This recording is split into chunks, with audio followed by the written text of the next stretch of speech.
Welcome to the Jeremiah Show. Special show Thank for you. tonight. Well, I didn't bring you in yet, Reva. Oh, I was welcoming the listeners, but oh that's no. okay. That beautiful voice you just heard. And by the way, you're hearing right now, I'm surprising you. I'm playing some of your music right now. Beautiful voice you just heard, Reva, and she is joining me from Los Angeles today. I'm going to embarrass you first and talk about you if you don't mind. Please Pretend like you do. didn't pretend like you didn't hear Reva. She's there. Okay. I'm Yeah, going to let's talk. start all over again. No, do you want me to start over again? I'm good. It's all right. I'm That's happy fine. you're here. You waited so long to get here. I Uh, know. you're just ready to go, like right out of the gate. You're like, I'm here. I'm going to talk. Get out of my way. Reva is a multi-talented artist who has mastered Western, Carnatic, and Hindustani vocals. She plays a beautiful classical piano. Reva is an award-winning songwriter and a collaborator, and she is my special guest today. Her compositions have been chosen by DJ Ravin to feature on the world-renowned lounge music label Buddha Bar in Paris. And being in the hospitality business, Buddha Bar, and being an artist featured on Buddha Bar, that is I know what a big deal that is. This is just Buddha Bar is just great, and so many of my favorite lounges play their music in hotels. One of her tracks, Love and Desire, got selected in the 16th greatest hits of Buddha Bar. Congratulations, Rita. Thank you. Her debut single, Maula, One Above, received the Pepsi Mirchi Music Award for the Best Independent Song of the Year. I'm going to congratulate you again. Thank you so much. Reva was featured in a music video alongside Kenny G representing India, and Reva sang in Chinese. Mm-hmm. Reva says, in India, stars are not made, they are born. Music is not a business, it's a way of life. The respect for music as one of the highest art forms reflects in the training that musicians put into their musical studies.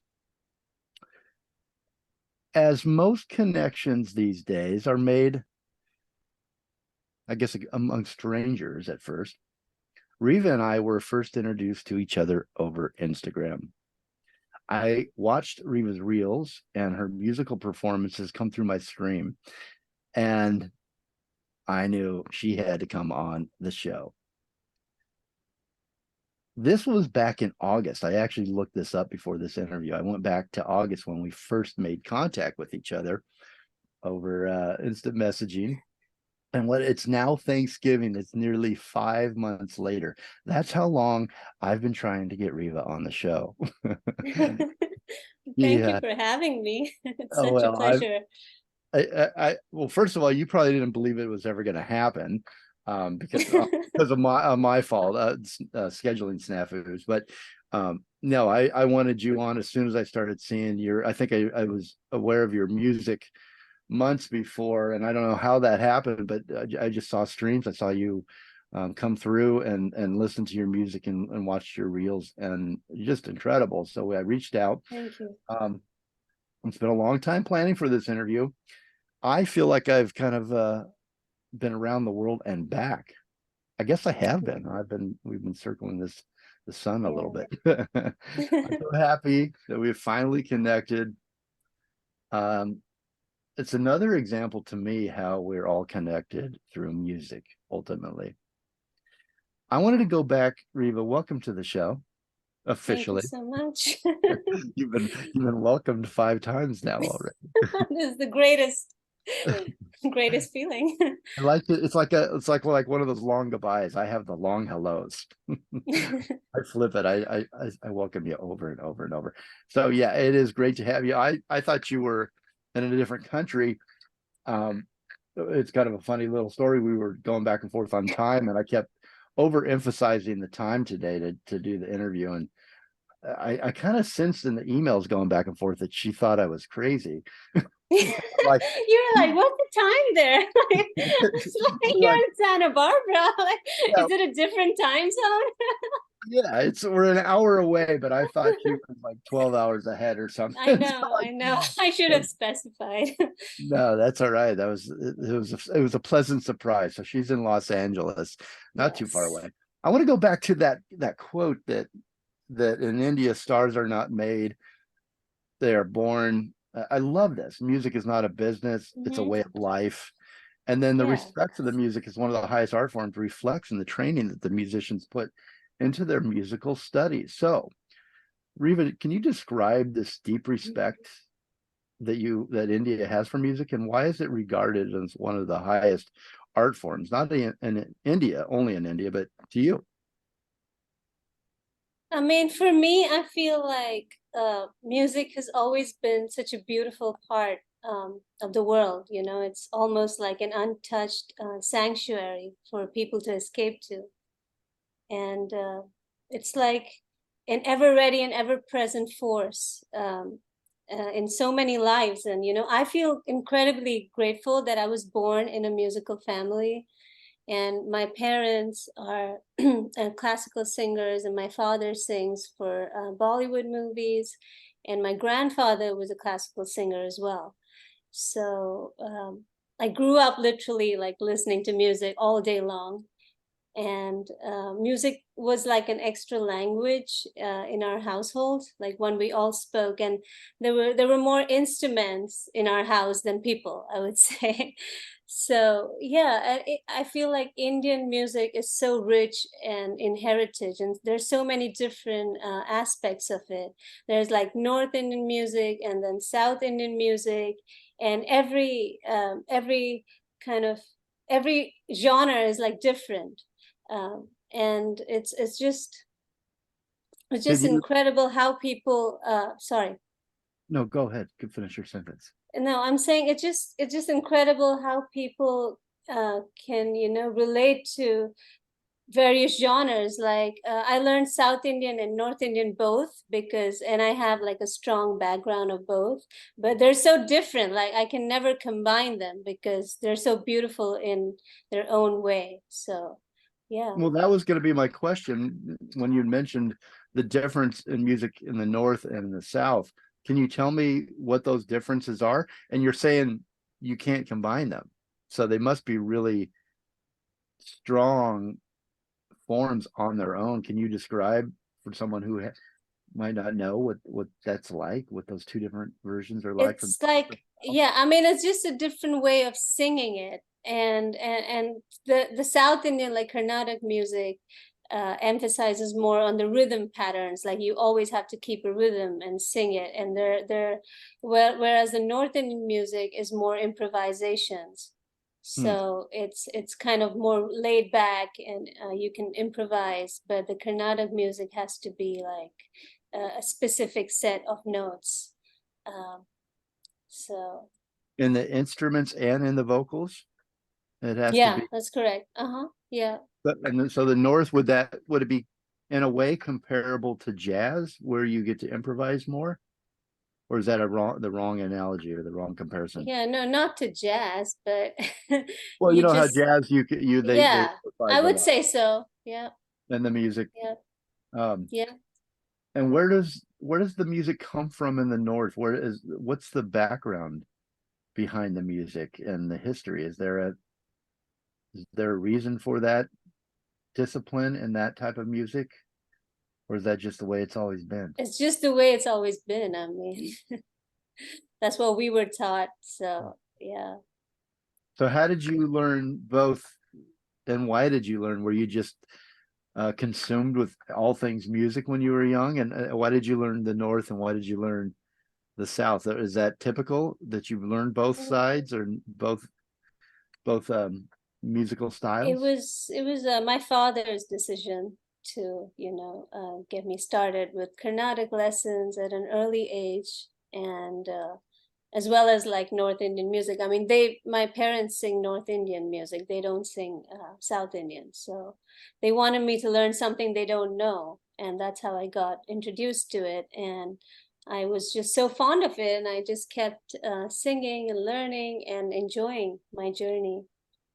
Yeah. What is your favorite of the two? Do you have one? South Indian. South Indian? Yeah, yeah. Is it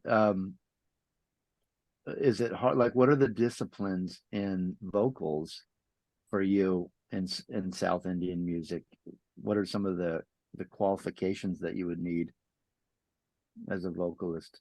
Can you put those into words?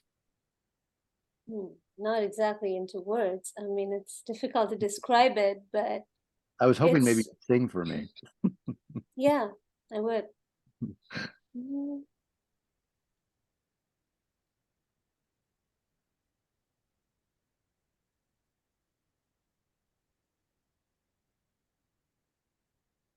Dhani pada pa ma pa dhani na ma ga re sa dha sa sa re ma pa ma ni dha pa ma pa ma ga re ma pa dha ni dha pa ma. So like it just keeps going on, and you keep like Beautiful. creating a loop Yeah, that's beautiful. of notes. That is so pretty. Thank you for singing. And they yeah, of course, my pleasure. And they have these different rhythm patterns like 7/8 and 6/8 and 3/4, and I don't find that in Hindustani classical music. So So when you say classical music, would that be the same as what I think of as classical music? The greats and classical music traditional, or traditional, yes. okay. Yeah, it's just been, I mean, it goes all the way back to like Indian history is full of that. Like people used to there were these classical musicians who used to perform for kings, and yeah, that's how it got like invented, I guess. Would you mentioned that and I know it from your biography that your family was real well known in Bollywood. Was it only your father, or was your mother as well? Yeah, my mother doesn't sing for Bollywood, but they perform as a duo, like together, and they've released like several albums. But Together. she sings more of classical. And would It's you mind, I think everybody knows what Bollywood is, or they're aware of it, but what is Bollywood? I told you we're going to what educate. is? Oh my God! Okay. Well, you're Well, asking the wrong person. I'm not okay, but well, I mean, in yeah, your opinion, what is it? Well, so it's it's a basically film industry. Like, it's like Hollywood, right? yeah, yeah, yeah. It's the But it's biggest the thing in India. It's the only thing that it's huge. entertainment business. But Yeah. it's there's dancing, and would it be closer to like musicals? Are is everything produced in Bollywood? Um, it feels to me like it's more musically inclined than Hollywood would. We have a musical here or there, but you're not.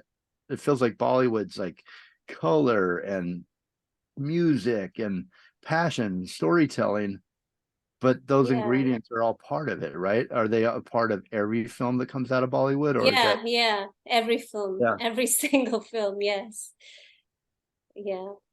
It's So just the have way you? it is. Yeah. I I haven't sung for Bollywood, no. If you're okay. gonna ask me that. Are you reading my mind right now? Just You're thought you were gonna ask me like, that. I know where you're going next.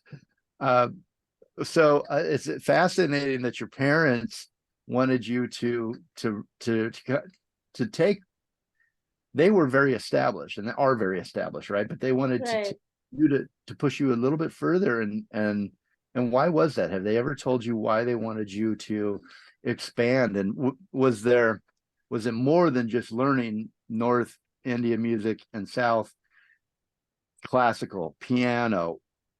Like, what was the end idea for you? Did they just want you to really just everything in your life and it was music and expose you to that, Yeah. or Yeah, they did want to expose me to various genres and then let me decide which way I want to go.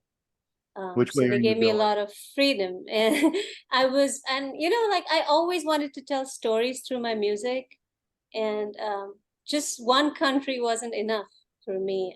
Like, I don't know why, but I've always chosen the hardest paths. But I still remain proud of my decisions. And I feel like every one of us has their own path. And the only way to be like ultimately happy is to follow that path and honor it. And Well, even though it may be difficult, sorry, what? keep going. Sorry, I didn't mean. I keep interrupting you. Yeah, I mean, I feel like, hardships are meant to make you grow as a person, and they're not meant to be avoided.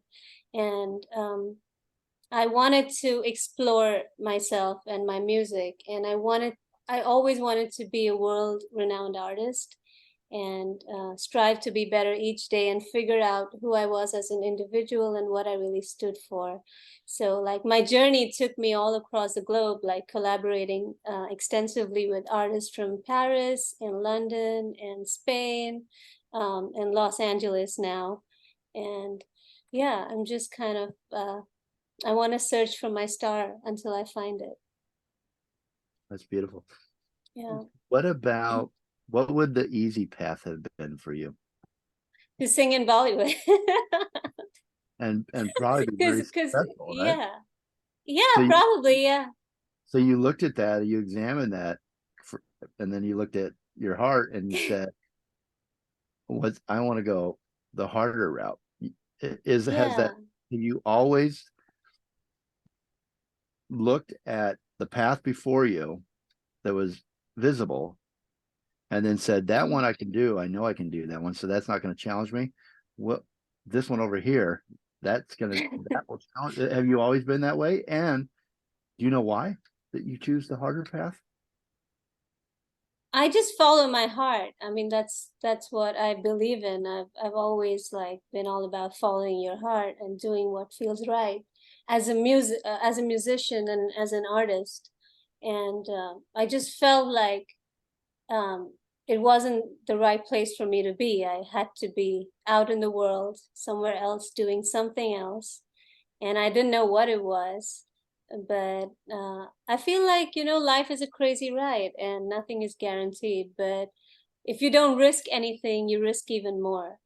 And I always wanted to create my signature sound and like leave my footprints in the sands of time. And yeah, my goal is to just be able to make people smile, like even on the gloomiest days, and give them a piece of my heart and be true to myself, And I wrote my first symphony, I Belong, last year, um, My and I first moved my sympathy. yeah, my first symphony. It's like I a thought you piano concerto. Um, so I moved here at my goal. I want to get it recorded by the LA Philharmonic. So that is my dream. So I'm working towards it. Yeah. that's amazing. Yeah. I don't Thank know you. your age, but you're young. You're young. You're I'm young pretty out. young. It's incredible. Um, Thank you. I was going to ask. You say you follow your heart. It sounds like you examine yourself a lot and you're very in touch with yourself. But if you had to describe Riva's heart, maybe you just did. But what is it ultimately in your heart that you feel about life and music? I mean, take chances, you said. You have a fearless heart? That would seem obvious. I How do you, mean, it's scary. I feel like, sometimes the scariest thing in the world is to be you, but all you can do is own it with a smile and just be yourself. Because when you smile, the world smiles back. And I'm just you're a trying to mirror. do that. What? I agree with that statement that Yeah, the smile of the world's yeah. you are a mirror and you get back what you put out to the person in front of you or the world really. I agree with that. And and honestly, like I think like I've set a very high benchmark for myself, so I got to work twice as hard. And I feel like just doing as well as I did last time is not good enough. And I love challenging my limits. Like I love doing that. It's Does just that scare you ever? It is scary, yeah. I mean, it's scary to be here all by myself, like where I don't know anyone. I just packed my bags and moved here. So it How is long have pretty you been in scary. LA? Oh, it's just been a couple of months, not a long time. You know, Yeah. and you were scared when But you first got your own apartment, and you don't. Did you know anybody at all? no, I didn't. No. You said I It's wrote this symphony, and I want the LA Philharmonic to perform. Yeah, and I have You so came to many LA. songs that I've written, and they're all like it's kind of a blend of R&B, uh, along with some Indian notes in it. It's quite interesting. So I want to work on an album, and I am working with some producers here. So I'm Well, you're stoked in the about right that. spot, and you have the talent, and Thank you. yeah. Okay, so we're gonna. And by the way, you are a very interesting person. So, Thank you. I am so happy to I'm have. very deep. I'm sorry I'm getting like so philosophical. No, that's what the show's all about. We don't want Okay. to just do. I don't want to just know the top, the surface. I'd love to know, and I think everybody listening to this show is kind of that's why they tune in, is to really get to know an artist. Hopefully, we get to do that Right. in 45 minutes. That's hard, but you're doing a great job, and we're Thank getting you. to know you very well. I'm going to take our first break. Let me tell you what we're going to listen to as we go to break. Um, Riva, by the way, we're with Riva this entire hour. She all the music on the show is it most of it's original, or is it's performed by you? Yeah, some are originals and some are just something that I performed. In Love and War, we're going out with here. And I've I meant to look this up. Do you know who the composer is? Because Roxanne Seaman. Yeah, I'm working with her on an album. She Oh, writes you so are right now? beautifully. Yes, yes. I And know she, Roxanne. She's been on the show a lot. of And course, I was going yes. to say, in Love and War. Oh, did you already know all that? Did you know that we were I friends? did know that. Yes, of course I did. Well, Was I not supposed to? no, I didn't. But we know you and I never talked about that. But when I Yeah, heard the yeah. song, I'm like Roxanne and Hannah and um, Roxy came on the show and some of her musicians, and they performed that for for the Yeah, you I think I saw that on Facebook. yeah, Yes, yeah, it was beautiful. beautiful. Hmm. Um, well, So this is love it. my take on it. I actually nothing against. I love Hannah and I love everybody else at the Roxy. I really love what you did with it. It's just Thank beautiful. you. We play the Appreciate it. first most of the first half here, and I really recommend that the listeners go to. You're everywhere on streaming, right? From Spotify and all that. They can find your Yep. music. Yeah, they can find it in Love and War. Yeah, and Yes. love more so. And But there's a video on YouTube as well. If they want to just just look that up. beautiful. You just do a beautiful Hmm. job with it. So I'm going to quit Thank talking and you. let everybody listen to Love and War, and we will be right back. But before I promise I'd quit talking. But here, Riva is a singer and a songwriter. Her first public performance came as the opening act for Bryan Adams, where she sang her own song "Crossing Limits." Her debut single "Maula" won the Song of the Year award in 2018. It was penned by esteemed lyricist G. You can find her on Instagram at Riva Ratod. I'm going to spell it for you. ReeWaRathod. And on Facebook, flip it around. It's Ratod Riva, and it's RathOdReeWA. You can also subscribe to her on YouTube, and just warning you, you'll get lost in the videos and the music. It's just beautiful. We will be right back with Riva.